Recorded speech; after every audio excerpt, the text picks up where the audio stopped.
Hey. So, this is a really quick one. About the mushrooms that I found. So, I went on a barefoot hike. I went camping with my youngest, and I found some. I figured it out in the end. I had to look it up online because I couldn't remember what they were called, but they were called dryad saddle. So here they are. The mushroom that I found. Mushrooms, fungi. The fruit. It's a fruit, isn't it? When it's the actual thing. So yeah, these are the mushrooms that I found, and I'm just preparing them. And I thought I would share with you how I get rid of like the little bugs that are inside. So sometimes you can barely get any grubs in your mushrooms, and sometimes you can get fucking loads. Now, I'm all for like just allowing nature to be nature. We don't have to unnecessarily kill beings, but I really don't want to be eating a shitload of grubs in my mushrooms.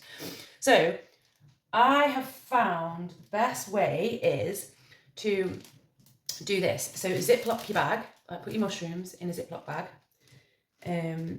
put them in the fridge for about, overnight really. And I don't know if you can see, but what happens is the grubs, like trying to find air, they come out and they go to the side of the bag. So you can kind of start seeing the grubs coming out. There's not many actually in this one, there's a few. Anyway, so, and then as an extra thing to just get rid of any that might still be in there, I just put them in salt water. I mean, these ones I would pour down in salt water for like 5 minutes. As you can see, I will just show you. I'm just soaking them in salt water for 5 minutes.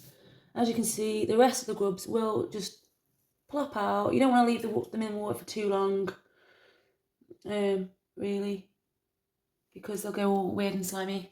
You don't want that. And that's how I get rid of my grubs. Some people, refuse to eat them if they are grubby. But, there's probably grubs in lots of things that you eat and you don't realise. So, and I am just getting rid of the last few out of here. And then I'm going to slice them up. I'm going to fry them. And then I'm going to put some vegan cheese on them in the pan. And then I'm going to put that onto some toast. Yum. That's my dryad saddle that I foraged yesterday, and I'm really excited to eat them. I couldn't remember the words for them. I mean, I knew that there were certain ones that grew on trees, and I'm not great at retaining information. I knew I could eat them. I've eaten them before. They're very yummy. And as with any foraging, if you're not sure, either look it up. Don't be scared. Go, I don't know what that is. Can't remember the name of it. Can't remember if I can't eat it. I can't remember if I can eat it. Don't, either leave it, it's not worth it, or just go, I don't know, I'm going to research that, and research it. And if you're not good at retaining information and the names of things like me, I can never remember what the names are, and if, don't be scared to say, I don't know. Don't know, I'm going to look that one up. It's okay to not know something. And I would say these are pretty much soaked now. These. And there you go. I would have put that on plants, but it had salt in it, and I'm not sure how much salt a plant can take. So and there we go. I'm not going to be eating the middle bit, that's quite hard, but I am going to be cutting the edges off where it's nice and soft and tender. I'm going to be frying them up. And like I said, cheese, toast, face. Yum. Have a blessed day. And think about getting mushrooms. Like the woman that I saw yesterday, was it yesterday or the day before? Yeah, it was the day before. In my hiking video that I did, she was getting loads of bullets. We had a bit of a translation issue because she was trying to find the English word. She only knew them in Latvian, but they were definitely a kind of bullet. She couldn't. We were out in the middle of nowhere, and she couldn't Google Translate. And I don't know mushrooms well enough to go, oh, it's such and such and such and such a bullet. But yeah, I mean, it was really nice to see somebody else foraging, and she had a beautiful basket. And mushrooms are starting to come out now. They're starting to do their thing. Well, I mean, they're always out, but the big guys are going to be doing their thing. So yeah, consider it. Consider having some fun with mushrooms. So much free food out there. Definitely, especially with the cost of living. the cost of living is soaring, and so is the cost of food. And now is the best time really to start thinking about how you can provide for yourself, how you can use Gaia's abundance. It's not all about like, oh, there's a farming shortage and there's a this shortage and there's a that shortage. Gaia is consistently abundant. It's only what society and media and farming practices and shops and consumerist capitalist bullshit is telling us is abundant and isn't abundant. It's a good way of hiking up the prices, getting people scared, and making people feel disempowered. Don't let them. Empower yourself, get some good knowledge about, you know, what you can. And you don't have to retain all the information. You don't have to remember it all. Take a little book. In fact, wait there. I'm back. Right, so just a few books actually that are really good to have. Food for free. This has been like so amazing for me. And actually, right on the front is the mushroom, the bullet that the woman was picking. That's exactly what the mushroom was. So let's see if we can see what kind of bullet she had. Oh, there you go.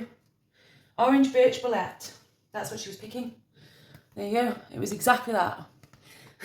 That was easy, wasn't it? Definitely those. Yeah, really, really easy to identify, that one is. But this has been an amazing book for me. For all manner of things, because it's got really cool recipes in as well that you can use. And herbs and healing plants.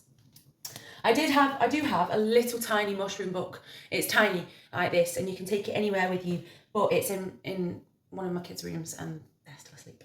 So I'm not going to go knocking on their door. And this one also has some like really cool like survival plants. Like if you was in the middle of nowhere, which I mean really are still just as good to eat.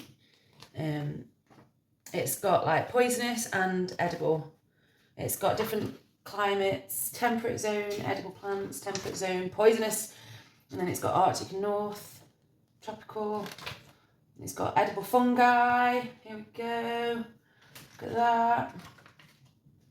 And then it also gives you the poisonous ones. So there's quite a few books out there that are, you know, and always, if you need different formats of information, go for videos, go for writing. Some people prefer the written information, some people prefer visual, some people prefer like moving information. And I'm sure if you look up, there's like loads of people now offering like foraging courses. Usually community, if you go for your community courses, they're usually better, like somebody that's doing it as part of like an arts project or a food growing project. There's usually like allotment places, there's a lot of allotment associations that tend to do things like that now. So I'm so excited to eat these. Anyway, I'm gonna go eat my mushroom. And I hope you have a blessed day. Thank you for joining me with my mushrooms and my book. I will put some little links to these books in the descriptions, but personally my favorite book is this one. But if you want to specifically focus on the mushrooms, I will also link in a little book that is currently being guarded by my sleeping child.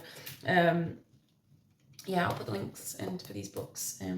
But they're really good, and I genuinely suggest empowering yourself through getting to know the food around you. There are so many leaves that you can eat that you know, if you're really struggling for money and health, you know, is a huge factor, especially in poverty. It doesn't have to be junk and processed and cheap shit that you eat. You can eat good food. You can empower yourself with knowledge.